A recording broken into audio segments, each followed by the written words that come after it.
Welcome to the Wisdom of Jacob's Ladder. I'm your host, best-selling author of Life After Breath and the Wisdom of Jacob's Ladder, Jacob Cooper. And for those of you who are new to my channel, we love having you here. This is a channel really about ascending the eternal ladder of consciousness. So if you're interested in this, please make sure to subscribe, hit that bell notification icon so you can be a part of our YouTube community and beyond. For those of you coming back here, we have a great guest coming your way.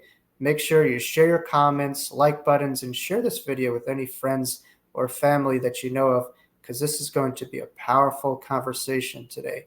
Today's guest in the Wisdom of Jacob's Ladder is AJ Parr. AJ is a near-death experience researcher and afterlife researcher as well, with several decades of research. He's also written several books, and he's also had a profound spiritual transformative experience that he's going to share with the audience here today. And I know you're going to get a lot of inspiration and insight and findings from the hard-earned wisdom and research from AJ Parr. So without further ado, we welcome AJ Parr on the Wisdom of Jacob's Ladder. AJ Parr, my main man, thank you so much for your generous time in coming to the Wisdom of Jacob's Ladder. I had the distinct privilege of being on your channel recently, and now here you are on mine. Certainly have great admiration for your work in spiritual journalism, in research, in your channel. I highly recommend. It's AJ Parr Spiritual Journalism, so please do check it out, viewers. But AJ, tell us a little bit about yourself. First and foremost, it's cool to my listeners that we try to have like a global connection, but you're coming from a different part of the world outside the U.S., correct? Yes, correct. Thank you for inviting me, Jacob. I'm really glad you're here and I'm here.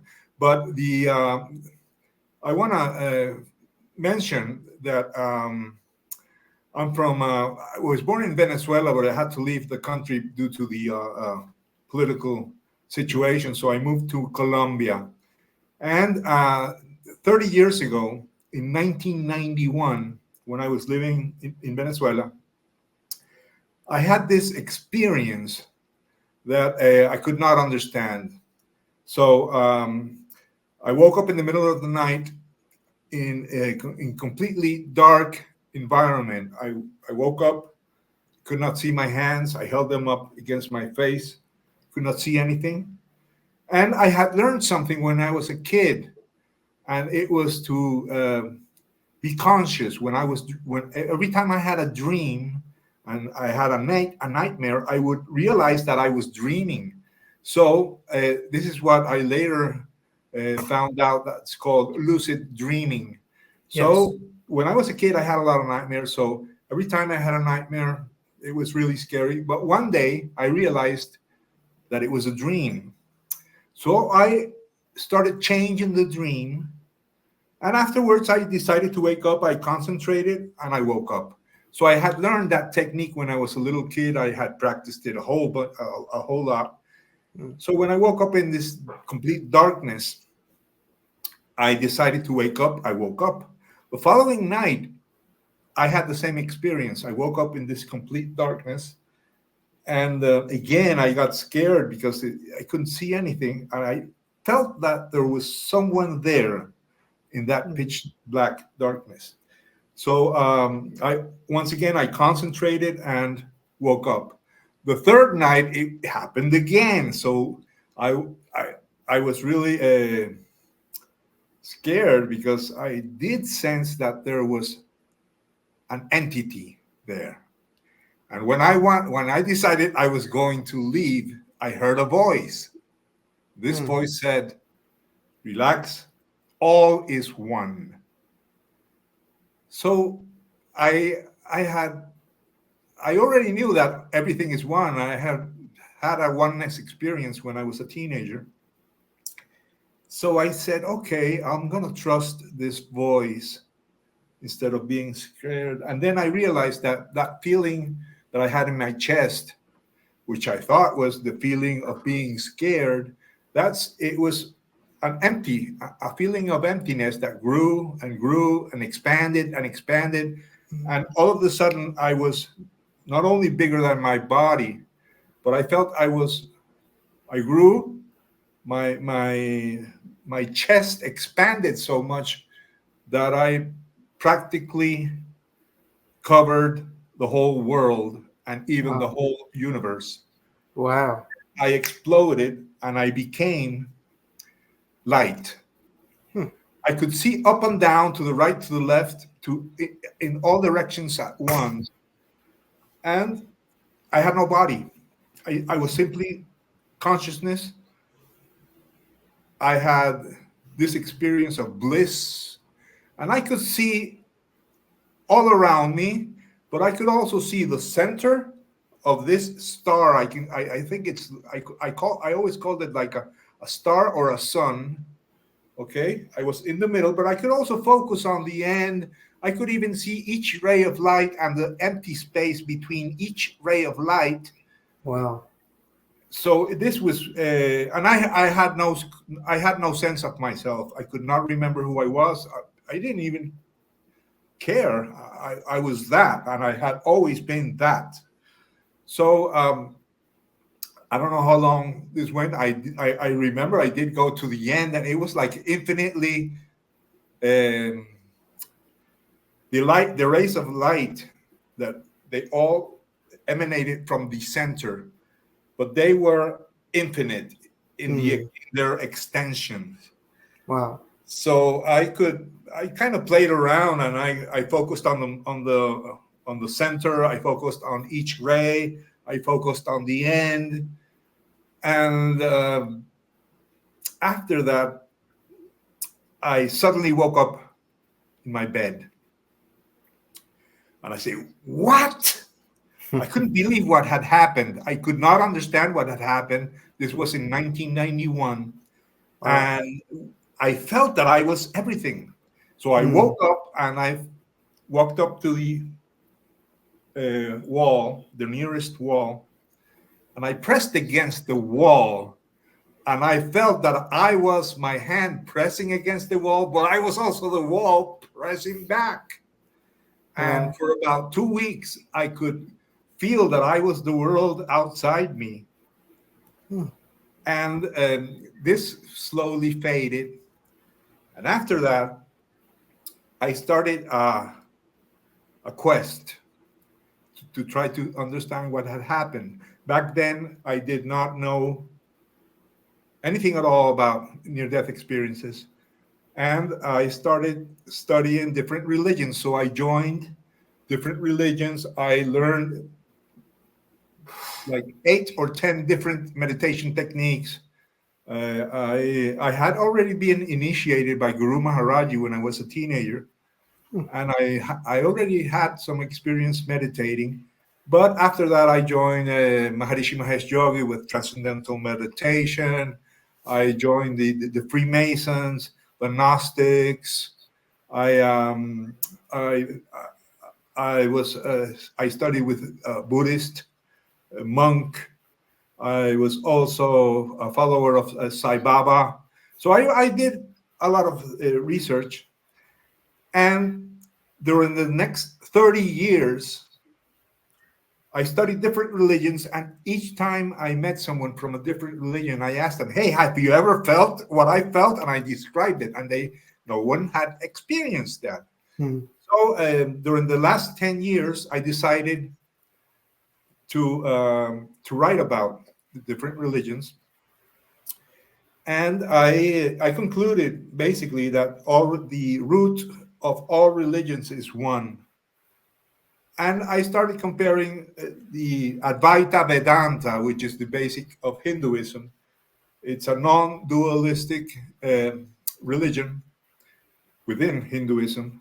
And I realized that these non-dual teachings were present also in Jesus and in Buddha, and in all major religions there is a non-dual teaching, and it's basically the same.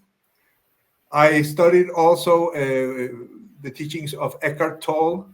Hmm. He talks about that. He talks about non-duality and the why our mind is not only creates duality, but it's the obstacle that prevents us from realizing that we are it.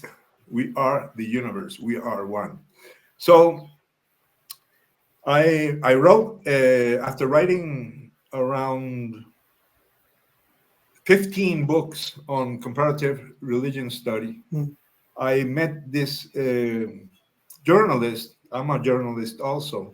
And we started working together, and she had a near-death experience. So one day I was talking to her, and I told her my experience, and she said, I had the same thing. I turned into the light. I could see up and down, to the right, to the left. And I had the experience that I was one with the universe. And I said, wow. So I started taking an interest on near-death experiences. And I decided over 2 years ago to conduct a research on my own. So I started interviewing people, and I created my YouTube channel. I had seen videos of people who had near-death experiences like you have, but I wanted to talk to them. I wanted to meet them and to see for myself what they could tell. So I started interviewing people, and after interviewing around 30 near-death experiencers, I started noticing certain commonalities. So I knew about the commonalities that our mutual friend, Dr. Raymond Moody, points out. But I said, okay, there are certain commonalities in people who go, apparently, who have a heavenly experience. So I determined that heavenly near-death experiences are the ones where the person meets God or Jesus or paradise. So I made that the definition of heavenly near-death experiences for myself mostly. And I decided to focus only on near-death experiences that had contacts with either God, Jesus, or paradise. And I started studying the commonalities. You know, Raymond Moody points out certain things like the tunnel, but the tunnel is not really mystical. A lot of people who have had near-death experiences have gone through the tunnel, but those are not necessarily heavenly near-death experiences. So I decided to separate the normal commonalities, like leaving your body, observing your body if you're in a surgery room, observing your body from above, crossing the tunnel. I differentiated those commonalities with the ones that are properly heavenly. So I pointed out 9. That was my conclusion. This is the result of what I call a journalistic research. So the first commonality is also mentioned by Raymond Moody, is meeting the light. That is the basic commonality basically in all near-death experiences, but it has a mystical character, or it has a heavenly characteristic, which is that this light is alive, and this light is all. It was the same light that I've experienced, basically. So this light is called by many the light of God, or the light of the universe, or the light of all that is. Okay, so meeting the light is the first characteristic that I found. Then a second characteristic that I noticed is hearing God's voice. A lot of people who have had near-death experiences, who have had these heavenly near-death experiences, hear a voice. Some say it's God's voice. It can be undefined. I heard a voice too, and a lot of people I've interviewed have heard voices too. And these voices, although they do not identify themselves as God, they do have very transcendental messages. Okay. The third characteristic is that is visiting what some people call the lobby of heaven. Mm. You call it the palace. You called it the palace of God. It's it's it's a place that people go to, but they are sometimes, or most of the times, they have a limit. They can only be there to certain limit. Most people who have had near-death experiences and go to heaven, they are told, look, if you want to stay here, or if you want to cross the border and enter the heaven, you will not be able to come back. So they are told you can come back, but if you decide to stay, you will not be able to come back. And so there's like a limit. So two of the persons I interviewed mentioned the word the lobby of heaven. Um, there was a Latin American woman called Senora Cristal, and she mentioned that she felt like she was in the lobby of a hotel, and that she saw her dead relatives looking at her from inside the hotel, and she was not allowed to go there.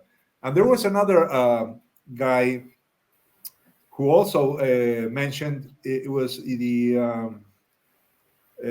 Jeffrey Welsh. He told me that when he was there, it was all foggy white, and he also felt like it was the lobby of heaven. So I took that phrase, and it's simply the entrance of heaven. People go to that entrance. The other characteristic is meeting Jesus Christ, or having what you call the Christ consciousness, or meeting the essence of Jesus, or Christ consciousness.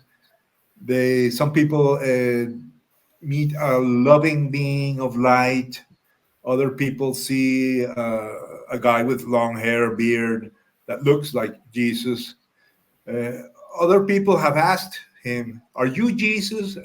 And he says, "Well, you can call me whatever you want, or I am who you call the Lord." He doesn't not he doesn't go around saying, "Hey, I'm Jesus." No, this is a loving being. People know that he is the most powerful being there. There are also angels, but this guy seems to be the source of this love and this light. Mm. After that, a lot of people have a life review. These are life reviews that are transformative. You had a life review in spite of the fact that you were only 3 years old. And a lot of people have had life reviews. And one of the first people I interviewed, which was T.S. Dismas, he was military.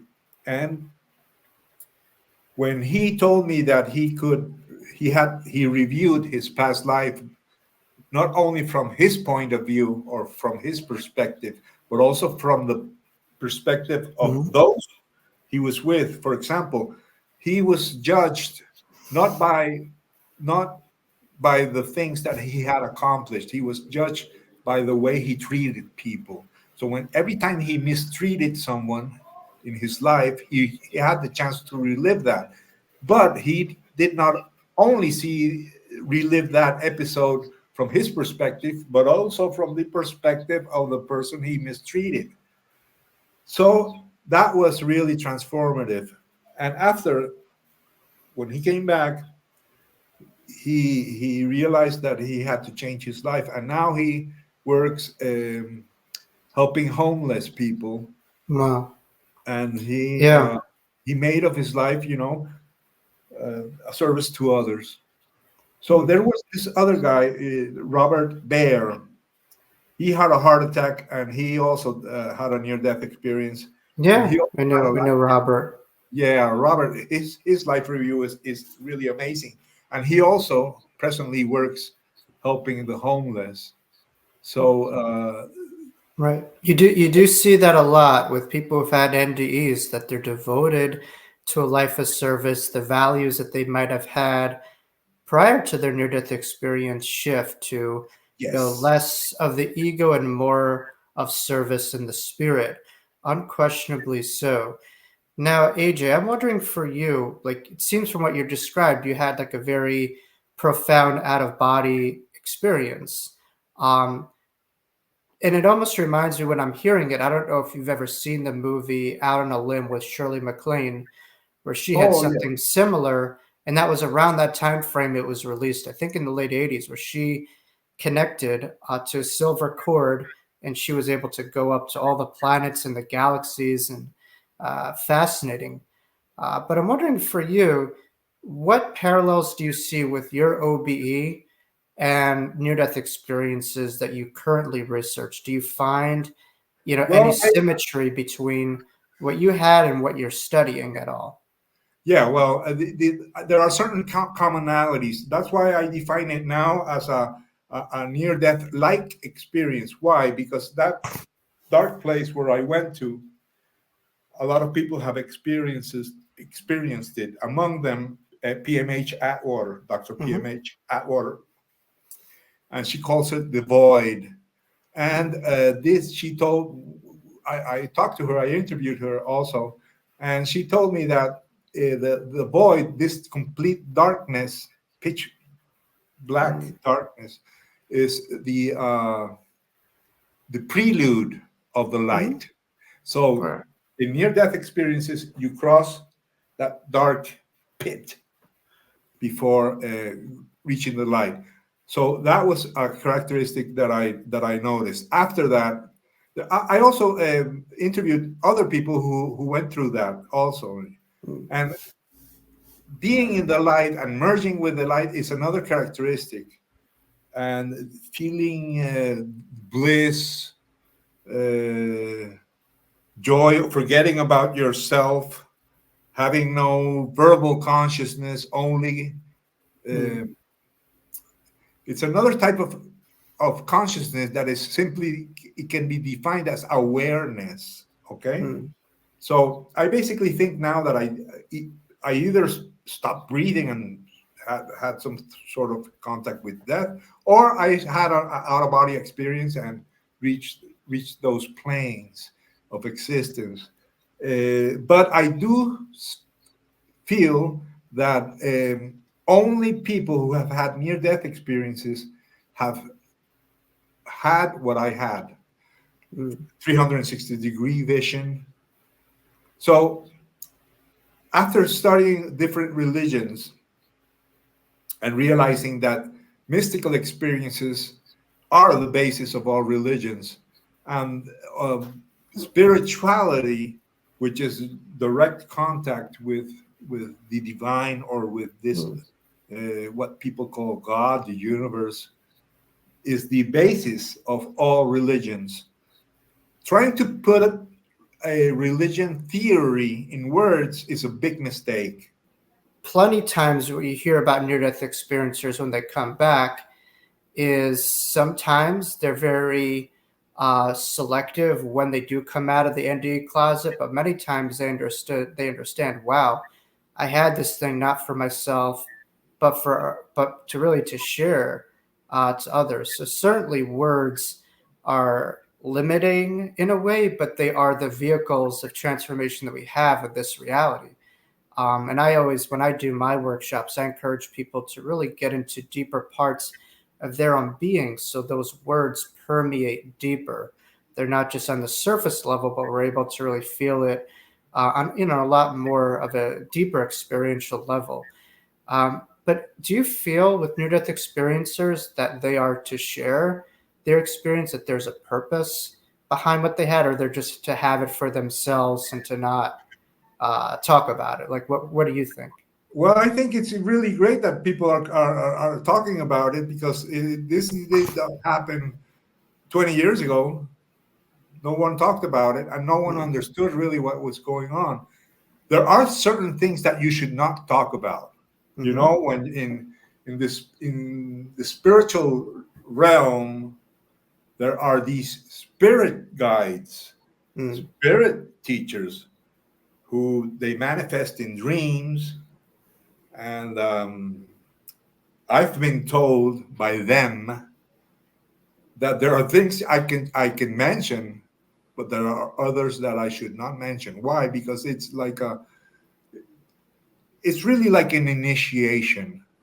Mm. Okay, it's like esoteric initiation or spiritual initiation. You are undergoing a spiritual teaching, and there are these spiritual beings, angels or spiritual guides, or it doesn't matter how you call them. They could be your ancestors who are sort of guiding your evolution, your spiritual evolution. And there are things that you should not share. Why? Because it's not a matter of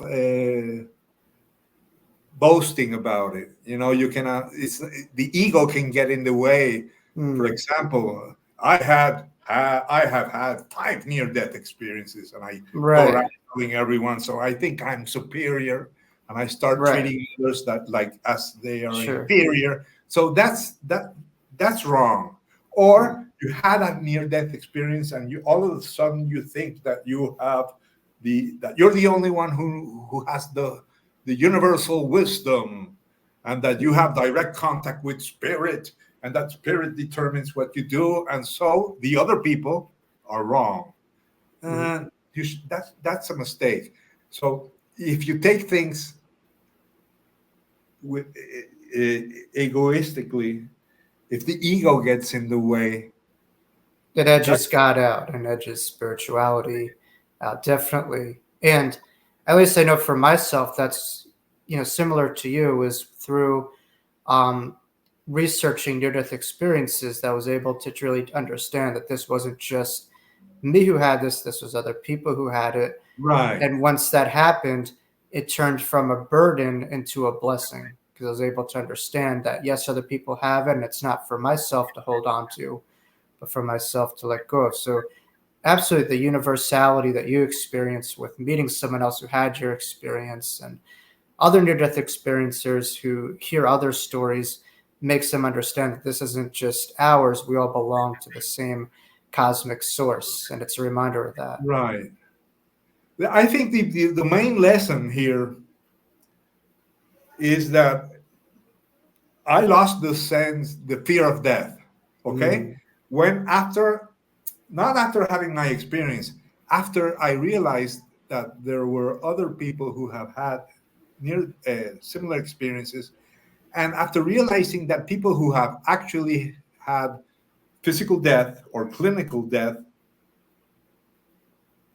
had experienced the other side, and then when they came back, all of them lost their fear of death. So indirectly, I lost my fear of death. So that's something interesting. So I decided that my mission for having this channel is basically to help people stop fearing death. I cannot offer us anything else. I cannot offer a spiritual solution. Everyone thinks that his religion is the best. Everyone thinks that only they are right, and they all that if I know Buddhists who say no, you have to become a Buddhist if you want to be saved or whatever. There's many paths to the mountain. There's not.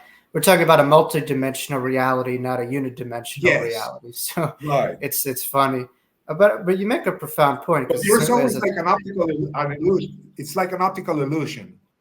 Everyone who goes up that Tower of Babel, when they come down, they think that only their path is the correct one.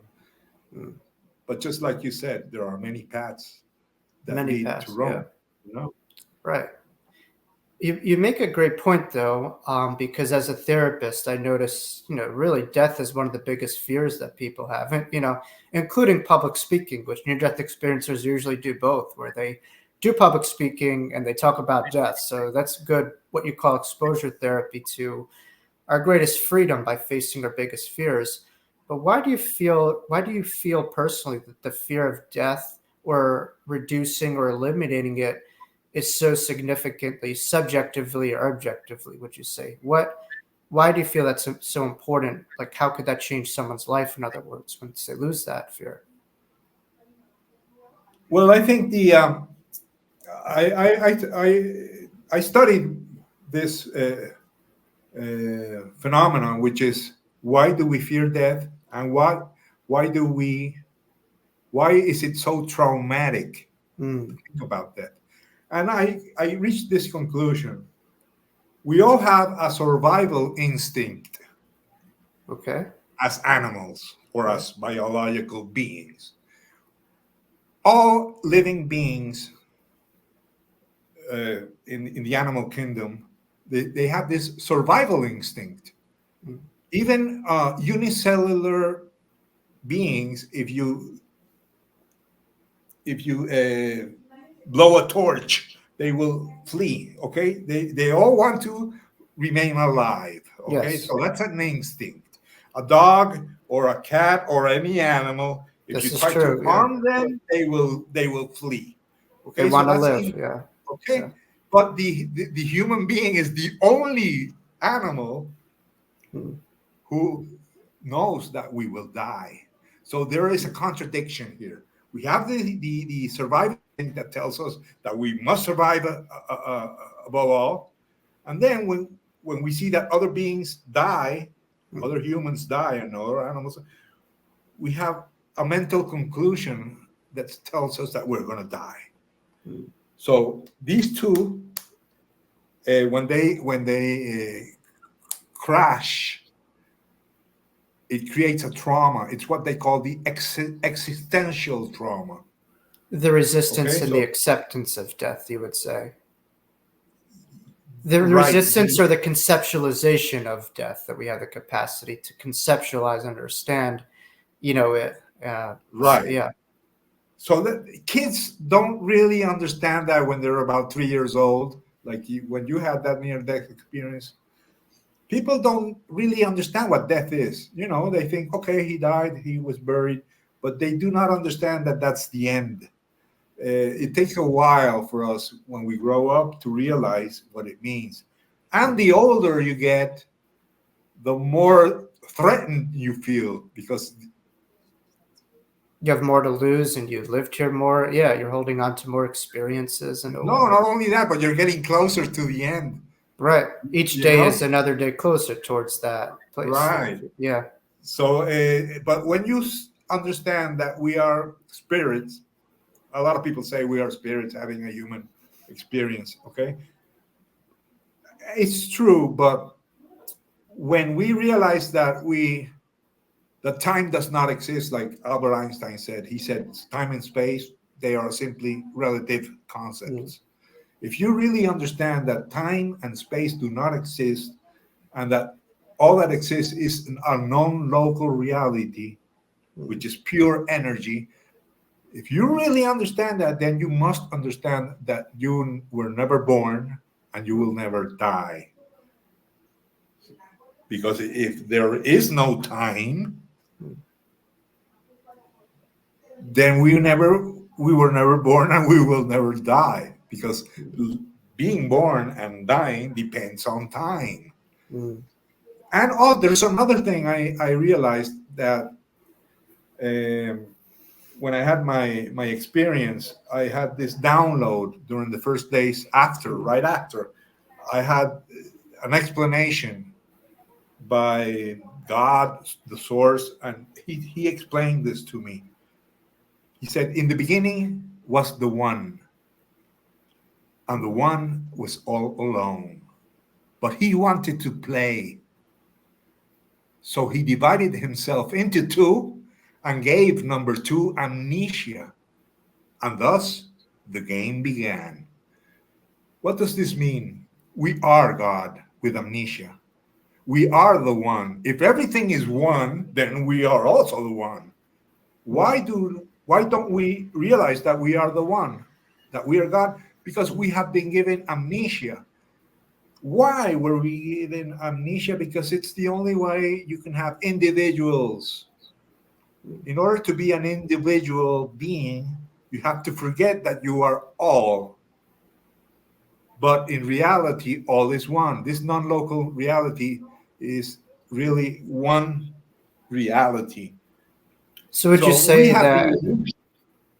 Would you Yes. say that near-death experiences and all these transformative experiences are there to awaken oneself and others to that illusion of amnesia, or to wake up from the amnesia? Is that Right, right. a part Yeah, of it? the spiritual path is simply remembering. That's why people say, "Hey, I felt at home." Mm. The spiritual path is really a path of remembering and of going back to the source. Mm. This oneness divided itself into everything that we know: atoms, living beings, animals, plants, and it is evolving. And slowly, this evolution will take us to this understanding that all is one. They say that angels are not as individual as we are. They are partially one with God, Mm-hmm.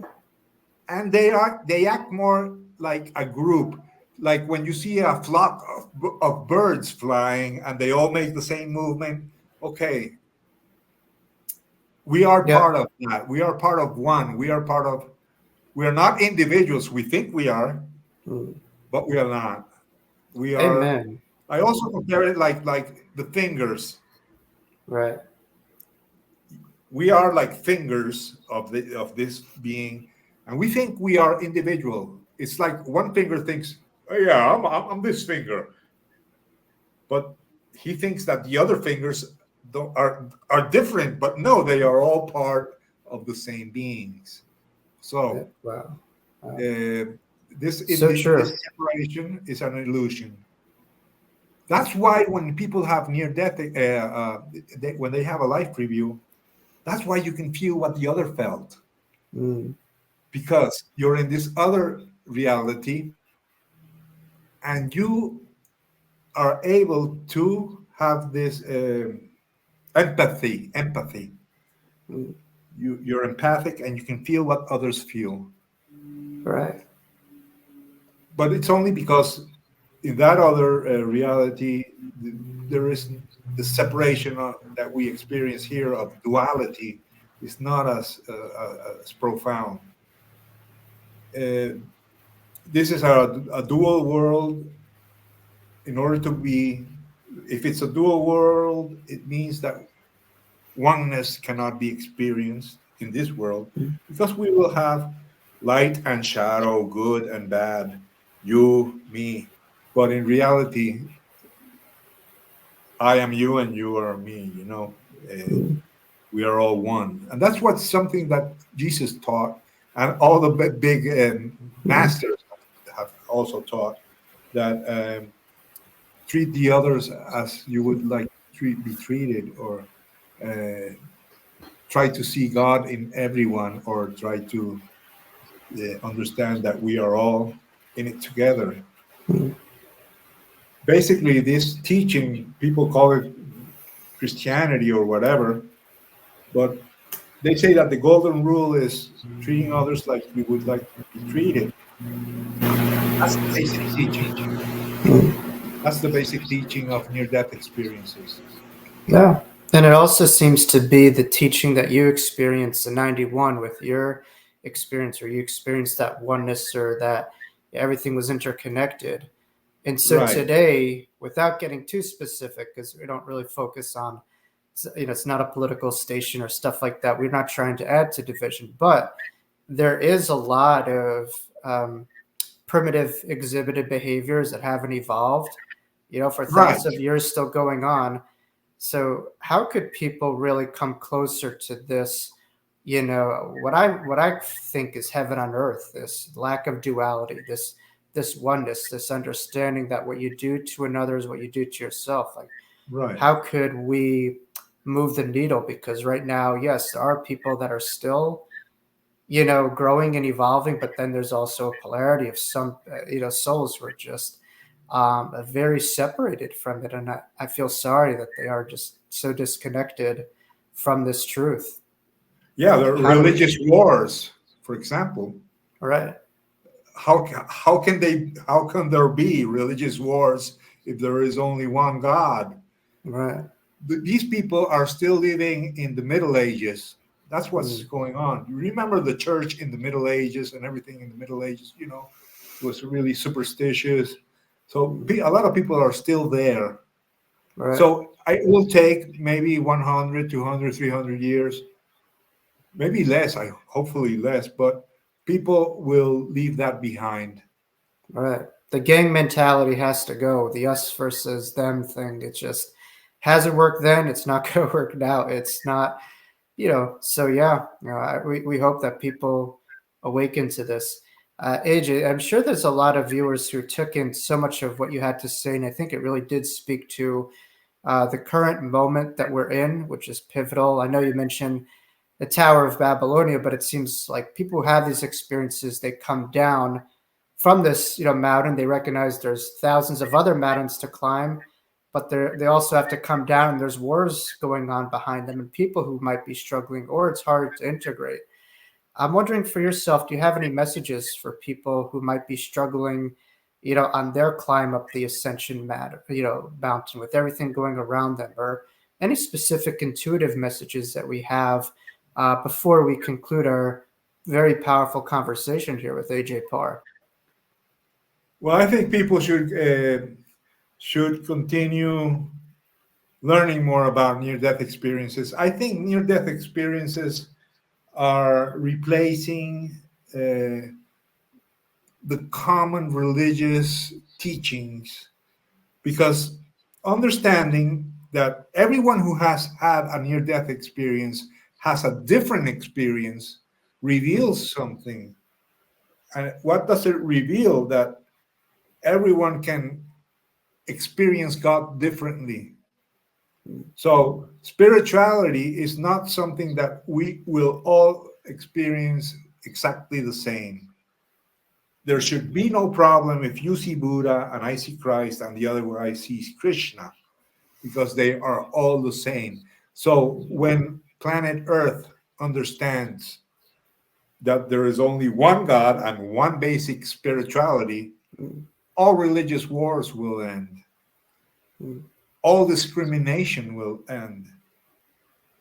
And people will understand that we're all in this together. We're all in it together, and that we need to consider ourselves as part of one universal nation, or they also call it the universal village, the worldwide village. But we are all part of one whole humanity, and we should not be fighting against each other. And I think, if not all wars, most wars and most battles are because people think differently. Not only in religion, but I think I have the truth and that you don't. So we end up fighting. But that is basically ego. Every time you think you are right and that the other is wrong, that's the ego talking. Right. Okay. So true. And I had a guest, Neil Donald Walsh, on my channel a couple weeks ago, and he mentioned something that I think we all connect to, but how pivotal belief is in our behavior. Our belief about God or the universe is so instrumental in how we conduct ourselves in our behavior. When you think that that God is just your God, then you'll destroy everything else or just compete against everything else because it's yours to protect. When you recognize that it's ours, you'll do the best you can to unify, not divide, and to understand that the better you are, the more God that we have, that there's enough of the pie to eat for everyone of this unlimited God, versus scarcity and competition and conflict that's created from, this felt limitation or lackfulness, lack of thereof. So true. AJ, my man, where could people find you? And I know you mentioned you have several books. Is there any particular books that you most recently published, or would my most recent book is Stairway to Heaven: 25 Near-Death Experiences about contacts with God, Jesus, and paradise. It's journalistic research on real cases. You can find my Amazon page, AJ Parr, and also my AJ Parr. YouTube channel, AJ Parr. And there, in Amazon, I have over 20 books published. Wow. They cover different religions, all from this standpoint that there is one that basic root behind all religions and behind all spiritual paths. And my YouTube channel is basically about near-death experiences and the afterlife, although I also have interviewed people who have had basically different types of spiritual experiences. And I am open. If anyone wants to contact me, my email is ajparbooks@gmail.com. And I'm also helping authors write their books. If anybody has interest in writing a book, I help them out. I'm coaching several near-death experiences that are preparing their books, and that some of them have published their books already. So I do that also. Thanks a lot, Jacob. I'm really glad we met. I'm glad you were on my channel, and I'm glad you gave me this opportunity. I know you have had superstars in your show, like Raymond Moody. You also had Paul Perry, and you just mentioned we're all stars. We're all shining. We just have to remember that. And everyone has their light, and it's our job to help people remember that, to find that. So I thank you so much for shining your star and allowing people to really come to your incredible platform and sharing your hard-earned wisdom and research with the world. And keep on keeping on. I think you're doing great work, AJ. So really appreciate your generous time here. And viewers, I highly recommend checking out AJ's channel as well as his books. And if you have, an interest in your own projects of writing your own book, take it from a man who's done it several times, and highly recommend just, contacting AJ. He's a great resource in reference to on your path. So AJ Parr, thank you for your generous time, and thank you for all the good work that you do. And it's a pleasure to have you here on the Wisdom of Jacob's Ladder. Thank you, Jacob, and I appreciate it, and good luck. That was a wonderful conversation with AJ. It really took so many avenues in his life, from direct experience, subjectively, to researching it, objectively. So I'm fascinated by his work as someone who's experienced higher consciousness, in his experience, and also someone who has had a lot of research and interviews that he's conducted throughout the years. So AJ really shared a lot of pivotal insights and information that I think is very beneficial to viewers tuning into my channel and the world at large. So thank you all for tuning in here to the Wisdom of Jacob's Ladder. Make sure you continually be a part of my community by hitting that subscribe button and sharing, our videos to build, the channel's growth. So thank you very much. We look forward to seeing you here on the Wisdom of Jacob's Ladder next episode. And I hope you all have a wonderful day ahead. And thank you for tuning in here to the Wisdom of Jacob's Ladder.